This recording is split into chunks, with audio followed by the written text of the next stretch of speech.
Welcome to the Small Business Doula. I'm Jessica, your host, and today we're going to be talking about government contracts for beginners. If you're new to the channel, welcome. This channel was created to empower entrepreneurs with knowledge and understanding of the government contracting industry. If you like what you see and hear, do me a favor and hit the subscribe button and share this channel with anyone else you think may benefit from this information. If you're already a part of the community, welcome back and let's get into our topic of the day. So, to get started, I just wanted to clarify this. There is no such thing as a beginner friendly contract. Okay? A contract is a contract. And I think once you guys have captured the idea of, the services that you're planning to offer, then the next steps that you want to learn is how to understand how contracts work. Because once you understand how contracts work, then you won't be so afraid of actually bidding. So that's what I'm going to show you today. So let's get into what government contracts are. Government contracts are agreements between the government and individuals or businesses. These contracts outline the terms and the conditions for the products and the services that the government is going to receive. The actual purpose of the government contract is to make sure that the government can, number one, acquire the products or the services and the expertise that they need to be able to fulfill their responsibilities and so that they can actually provide services that they need to, their users, which are typically like other federal agencies, or sometimes it could be the public. So either way, what this means is that this is essential for the government to operate. Government contracts, I mean. So to give you guys a better idea or an illustration of how it works is small businesses, that's you and I, we provide products and services to the government so that the government can provide products and services to its customers, whether or the public, whether it be federal agencies or the public. So it's kind of like a help me help you, so to speak, if you get my drift. And the cherry on the top is that you are creating sustainable income for your business. Okay, so now that we know what a government contract is and how we play a role in this agreement, let's talk about how contracts differ from private sector contracts. So I wanted to give you all some key differences that set government contracts apart from like public sector contracts. Okay. So as you can see, as I mentioned in the previous screens, government contracts are between individuals and businesses. If you are a business, that means that you are more than likely receiving a non-personal contract between your business and the government. Government contracts are governed by regulations that are called the FAR, also known as the Federal Acquisition Regulations. And government contracts typically serve the public interest and they make sure that they fulfill the responsibilities that the government has. There's also competitive bidding, which is where you go and complete that process through SAM.gov. And there's specific requirements, clauses, and provisions that are uniquely assigned to the government and how the government operates. Underneath the government contract, you'll also see that there are reporting and auditing requirements. And then there are also contract terms that may actually change the government's obligation, so to speak. So, like in a more simpler term, because I know I just said a lot, government contracts are influenced by what is best for the public, by what is best ultimately for the government. And they're governed by the FAR, like I mentioned. They're more structured, they have specific requirements, and those requirements is so that they can make sure that they ensure that it's fair all around. On the other hand, when we look at the private sector contracts, they're more flexible. They can be shaped based on the interests of the businesses that are involved, and they have a little more freedom to negotiate terms and agreements that will best suit, the needs of the businesses. I want you guys to know that it is important that you make sure that you're keeping yourself equipped with reading the FAR. Remember, I said the FAR stands for Federal Acquisition Regulations. This is like your Bible in government contracting. It is filled with regulations, clauses, and provisions that are literally a part of your contract. And you can actually look up the FAR and actually see portions where the contracting officer actually, or not so much the contracting officer, the tech writer pulls this information from the FAR to actually list it inside of the solicitation.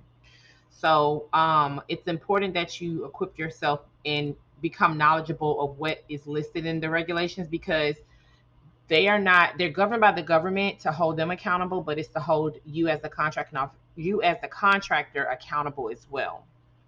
So and it also outlines what is required from you as well. So for example, there's some contract terms that allows the government the option to terminate the contract at its convenience. And with this clause implemented, what it means is that you as the contractor may be entitled to what is called recoverable costs. So let me just backtrack a little bit. When the government terminates a contract due to convenience, in a very short version, it is basically saying we entered into this contract, but now it's no longer advantageous to us. So now we have the right to be able to terminate the contract in its entirety.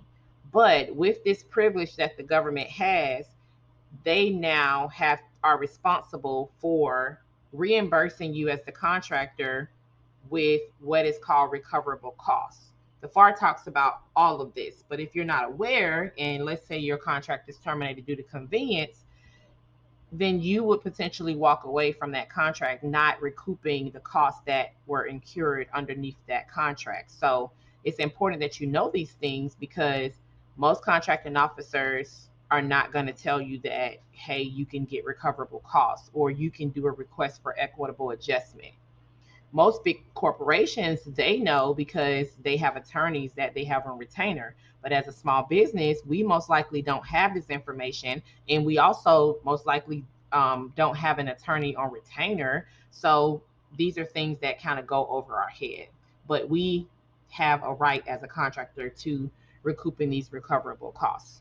So this is one important reason why you need to understand the FAR, especially if you want to enter into contracts with the government. So the next thing that I want to show you all is the different types of government contracts that the government uses. The first one and the most widely used is either called fixed price or firm fixed.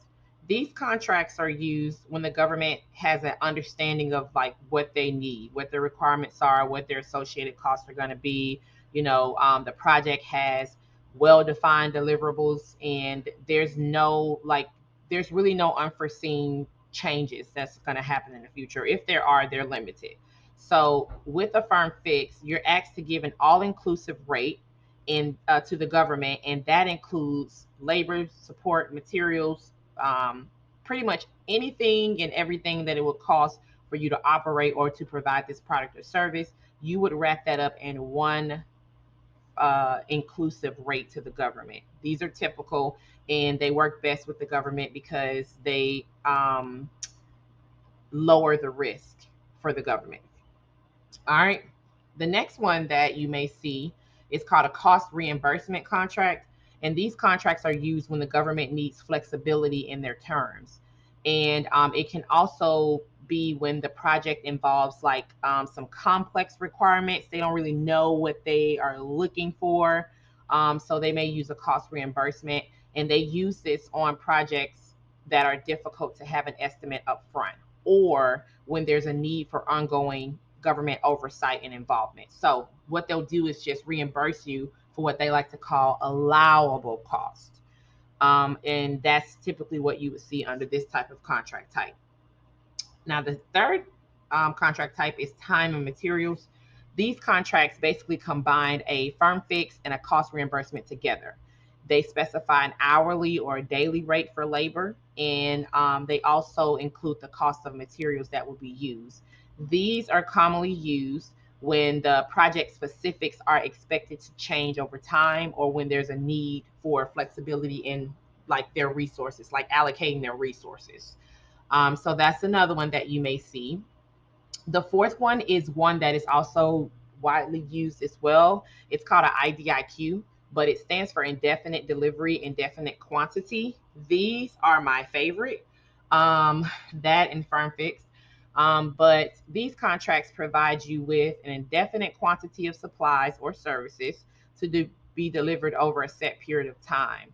And they establish a maximum limit. So, but they do not guarantee specific quantities. And these are really, really helpful when the government needs to procure various different types of services over an extended period of time, but they can't really determine how much they need. So this gives the IDIQ contracts will give the government flexibility, and it also streamlines the procurement process, because once they award an IDIQ, then they can actually award a task order underneath the IDIQ. So it just gives you it provides a little bit more stability when it comes to awards. So you'll find these almost always in a temporary staffing contract. All right, so the fifth type of contract we're going to discuss is performance based contracts. And these contracts focus on what the government's desired outcome is, or what they're expecting to get out of this work. Okay, so they're not so much focused on like specific methods or processes. They kind of leave that up to the contractor. They're just looking for a specific outcome. Okay, so you'll find these typically used when the government is trying to prioritize specific performance metrics or goals. And like I said, they just kind of give the contractor freedom to kind of get them to that goal however that contractor sees fit. Um, and then the sixth contract type we're going to talk about is a sole source. So a sole source is kind of, explanatory, but it's an award that's going to be given to a single contractor, no competition. And these are typically used only when one source is available and or if there's like an urgent need. These contracts are employed when the government identifies a specific contractor who they believe possesses the capabilities, expertise, or it might even be proprietary rights for them to complete the need that the government has. So um, they are also used when the competition is not possible or practical due to the limited sources or urgent requirements. That's when you'll see a sole source. It's more so like for unique type of capabilities. And then lastly, is the multiple award contracts.